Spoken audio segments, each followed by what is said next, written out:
Thoughts and Notions. Unit 2, Lesson 5. Great Athletes. You might think that Olympic athletes are the healthiest people in the world. It's true that many are. However, it's also true that quite a few Olympic athletes had to overcome illnesses early in their lives.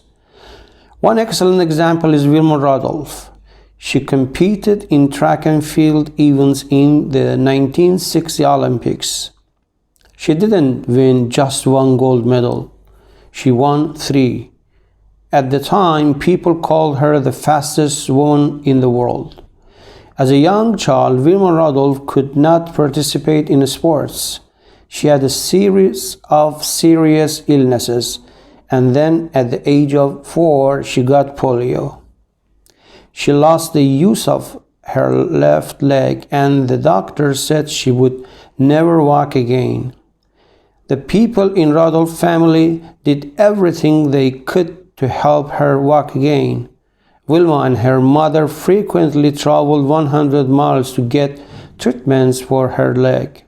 Her brothers and sisters took turns giving her leg a daily massage. 4 times a day, they helped her do special exercises for her leg. Amazingly, by the time Rudolph was 9 years old, he was able to walk again. Before long, she started playing basketball and running. In high school, she was a track star, and then she went to the Olympics.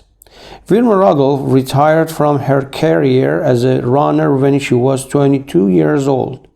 She then became a teacher and track coach. Her story encouraged many people to work hard and to overcome difficulties.